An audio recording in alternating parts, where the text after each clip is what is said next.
Hello and welcome to the Divine Renovation Podcast, where we seek to inspire and equip you to bring your parish from maintenance to mission. My name's Dan O'Rourke, and I'm in studio today for part 2 of a podcast. So if you missed the earlier version of this podcast, you got to go back, watch last week's podcast, because these two guys that are with me got so fired up, they got angry with me for cutting them off. And so we're back in studio. I've got Rob McDowell, one of our Divine Renovation coaches. Rob, good morning. Good to see you. Hello, Dan. It's great to be here. And I got Father James Mallon. Father James, always good to be with you. I'm very well. You know, it was really a real challenge this morning because we're doing the follow-up. I had to remember what I was wearing last week and choose carefully from my wardrobe.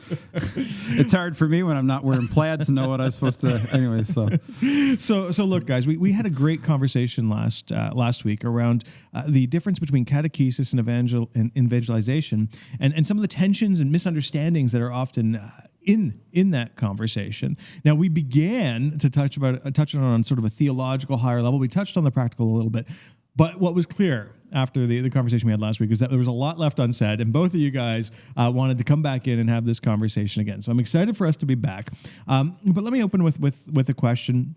And let's make it specific about sacraments to start off, and then we're going to let this conversation go where it needs to go. When it comes to sacraments, they're a part of our formation, and my question is the validity of a sacrament sufficient for the evangelization of a Catholic person?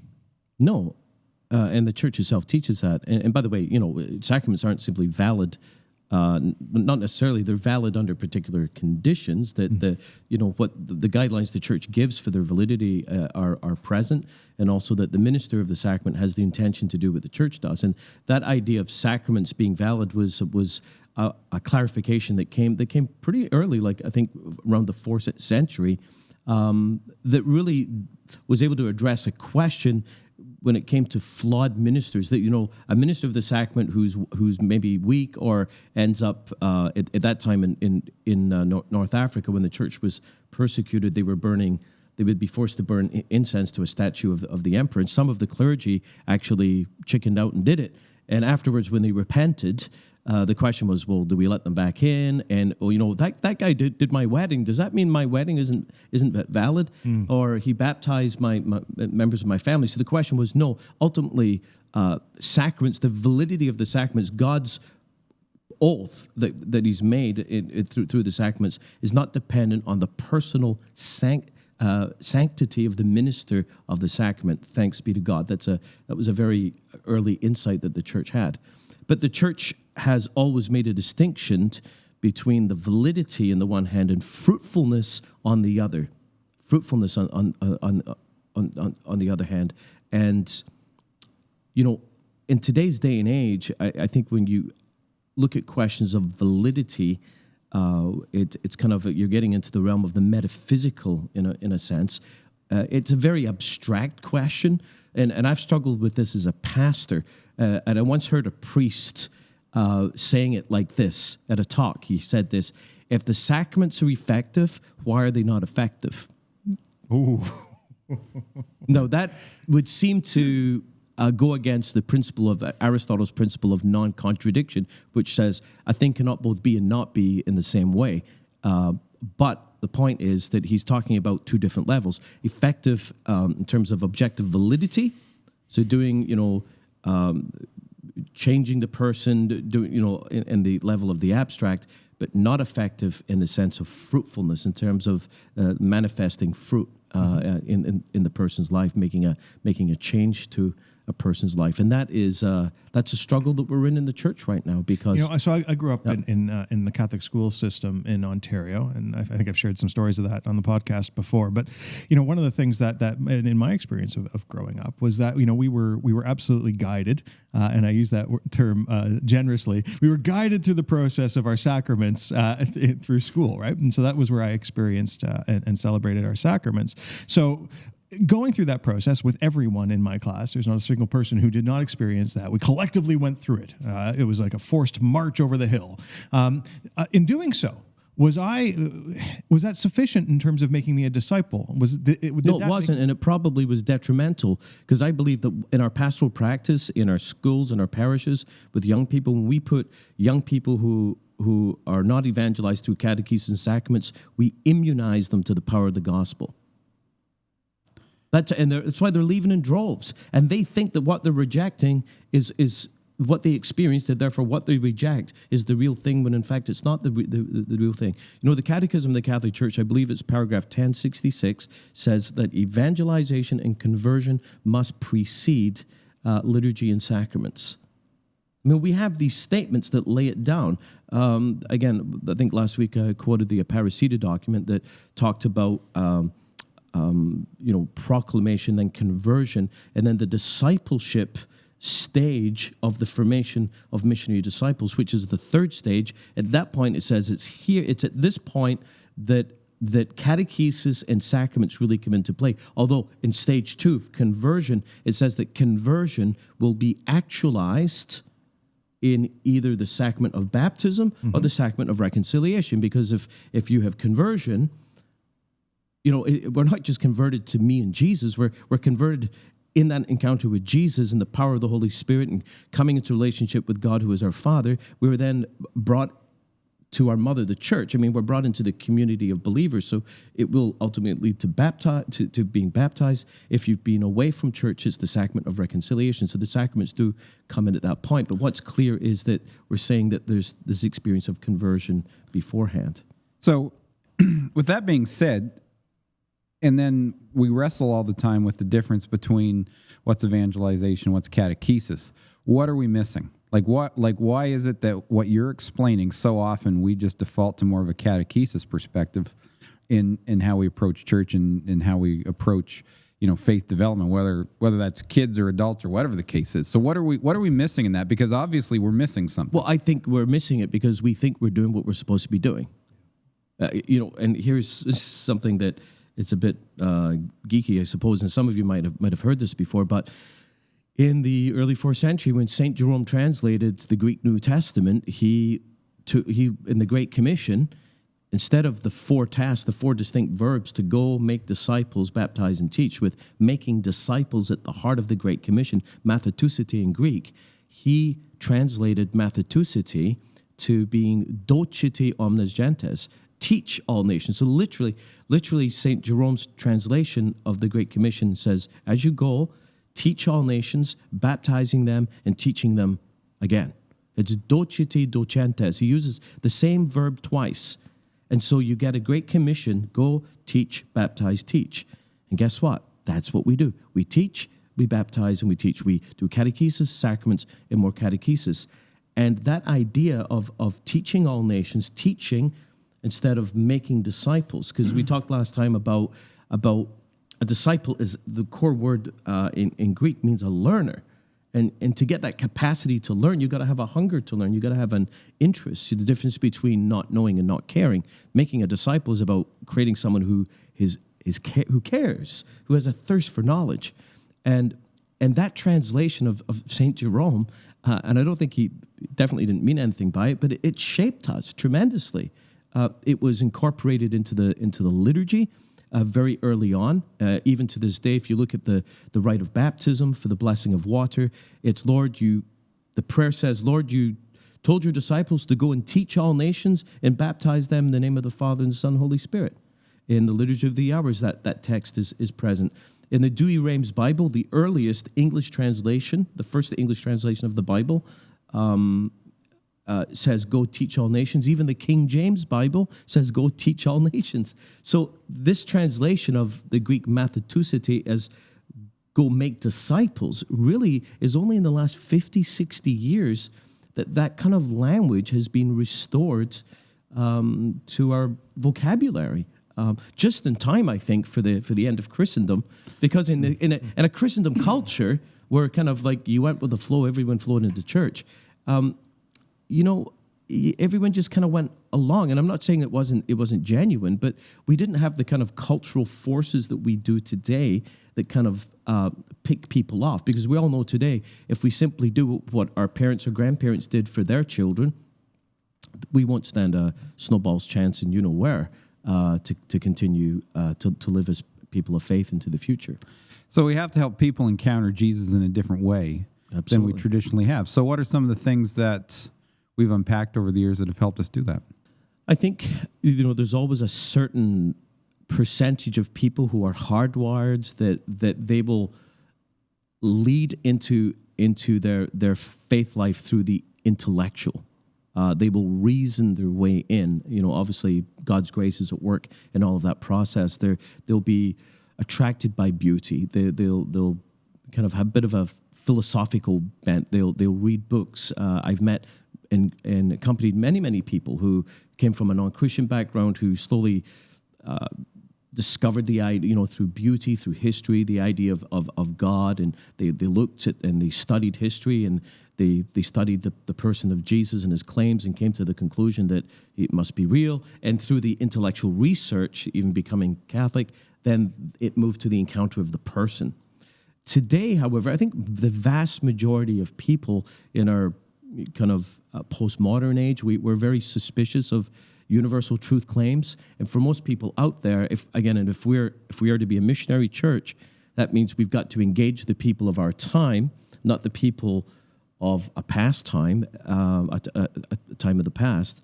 I think most people today are looking for an experience. They're looking for, give me something that works. Give me something that makes a difference. That's why if you go to a bookstore, some of the crazy stuff you find in bookstores, like all the New Age stuff, is like the people that buy this and do it, like, do they actually believe this? I the hard time to think that people actually believe all this stuff.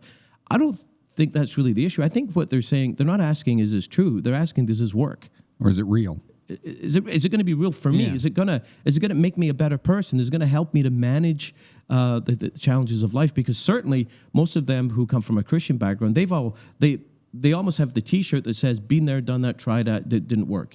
If you want a spirituality that's going to be transformative, do yoga, because Christianity doesn't give you anything except burdens and headaches.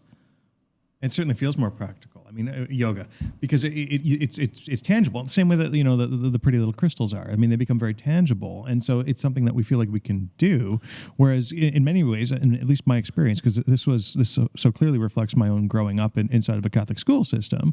The things that I was put through in Catholic school, the things I was taught, felt utterly unpractical. Yeah. And so it's like, okay, well, they were probably taught by people who didn't have a living relationship with the Lord themselves. They're just passing on information. Yeah, well, what I would say around that is it's great because we can be spiritual, but we can control it on our own terms, as opposed to recognizing that as we encounter Jesus, and I'd be curious to know how this is through your lens around this, but there's got to be that fundamental choice and surrender. Yes. Of who we're following. Well, and it seems to be quite often that when and this is your do you know or do you care sort of a thing, right? Like making the choice to submit and follow is choosing to care.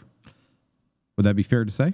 Yeah, I mean, anytime you fall in love, there's a submission, and there's a following. You know, like that's the heart of that relationship. But in a lot of what we've seen in sacraments is people they're submitting to maybe some classes, maybe they're submitting to their parents' or grandparents' wishes, but they're not submitting to the person of Jesus Christ. No, or to even a commitment to continuing in community with the church. In fact, people often step into sacraments, ironically, of initiation.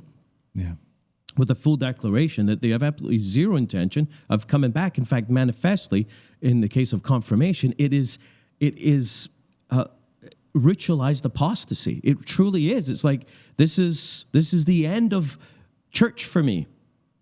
Like I'm now a grown up and I can officially say adios, and it becomes the absolute opposite of what it's meant to be, which is absolutely insane. Well, it's because we submit ourselves not even to the faith, but we submit ourselves to the customs of the faith, particularly those that are rituals of initiation for key moments in life, right? So as a Catholic, quote unquote Catholic, what am I going to do? I'll show up to get my kid baptized. I'll show up to get my kid confirmed, and I'll show up for a marriage. That's what I'm showing up for. The sad thing is that again we've confirmed in them the fact of what they think they're rejecting is the real thing. And because we go along with it, it's obviously worthy of rejection. Here's the thing: I think of the story of the paralytic that's brought to the feet of Jesus. I think of the people who brought him. They had the conviction that bringing him to the feet of Jesus would make all the difference. I always think, they didn't like get to the edge of the crowd and say, this is close enough. Let's just put him down here. I mean, we're in reasonable proximity of Jesus. No, it's when he's brought to the feet of Jesus. And they were willing to climb up on Peter's roof, tear a hole in the roof, lower him down, do all of that stuff. They did whatever it took. They tore through any obstacle. And it's when he's at the feet of Jesus, Jesus says, my son, your sins are forgiven. He experienced forgiveness, healing. He stands up and he walks.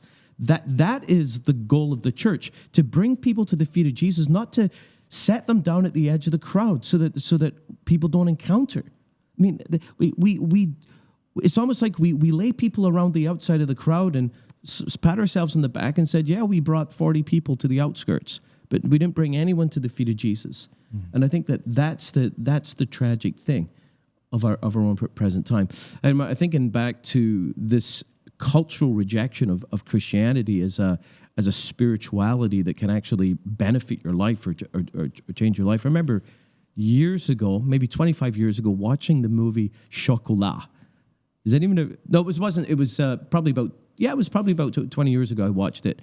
I'm not recommending it, but from an academic point of view, it might be worthwhile to look at, because what in this movie, in this little French traditional Catholic town, this person comes from the outside and she makes chocolate. And basically the whole movie goes through the life of the people and shows how dysfunctional and messed up their lives are. It shows in different sacraments, the sacrament of the Eucharist, marriage, and basically it shows this chocolate as a new sacrament. In fact, there's even a scene where the lady puts the character puts a wafer of chocolate on the tongue of a person, and it's this chocolate will change your life.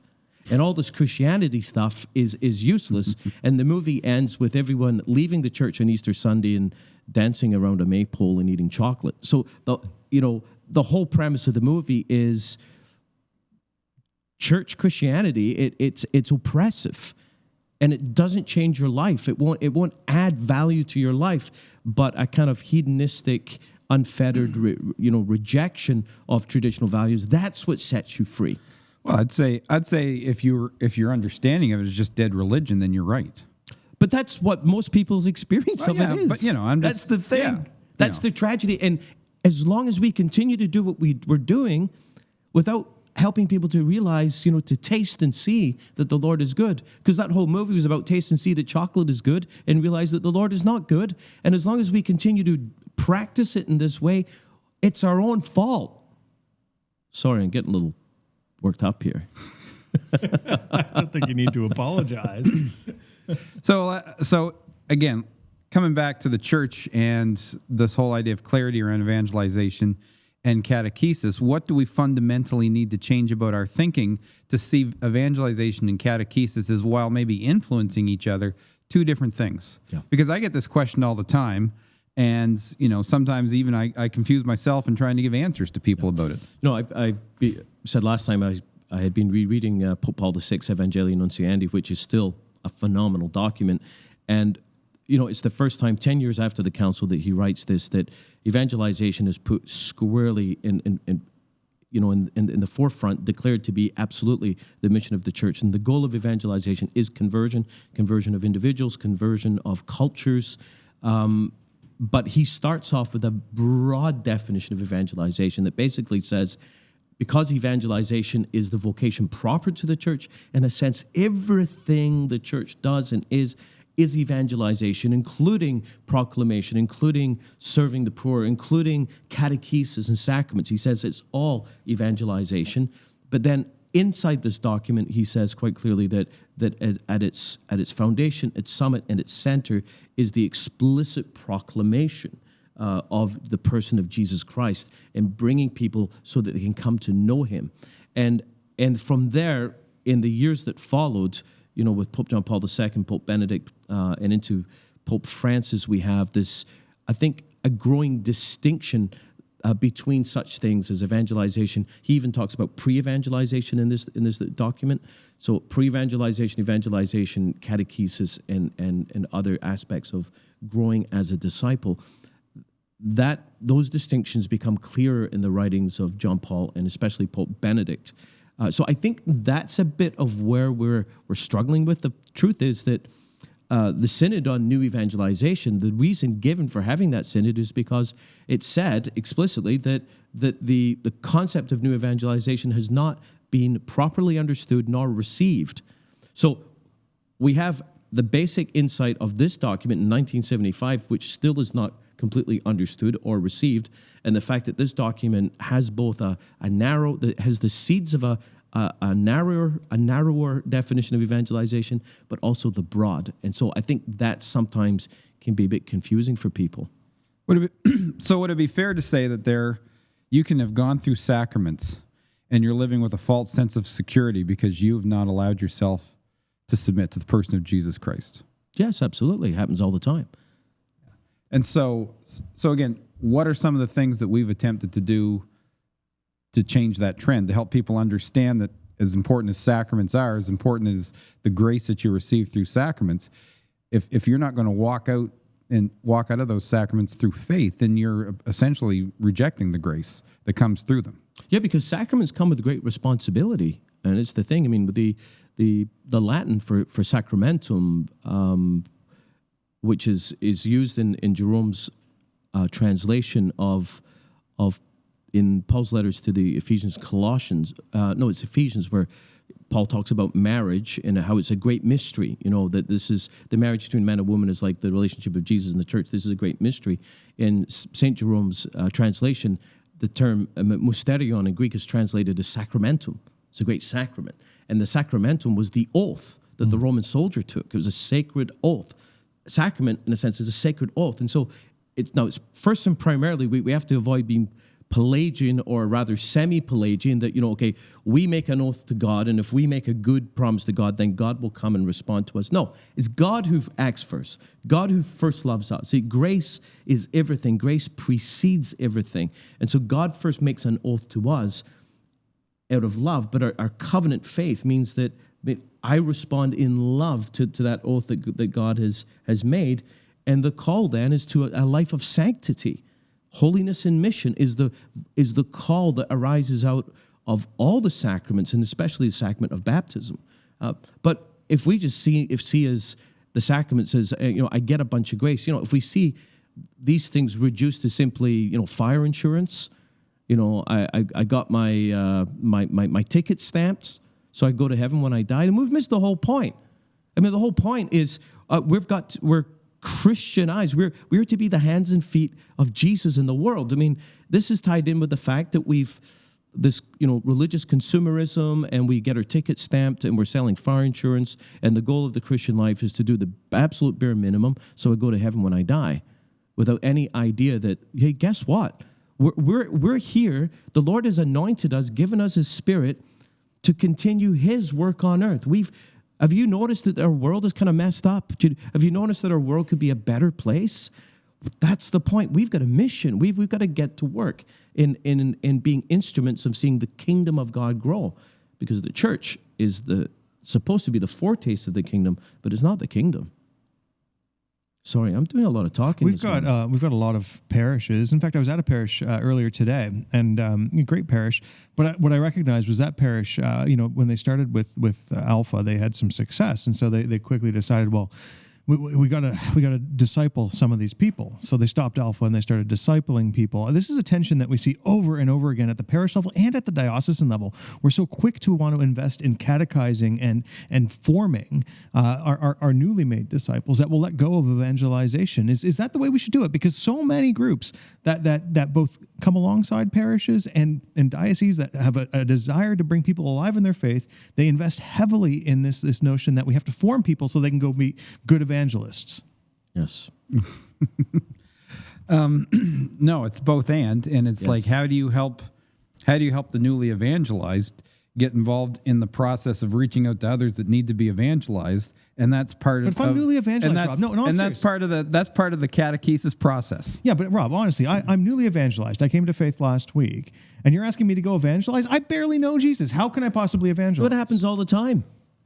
You do, but here's the great irony, is that our best evangelists are the newly evangelized. And here's the thing.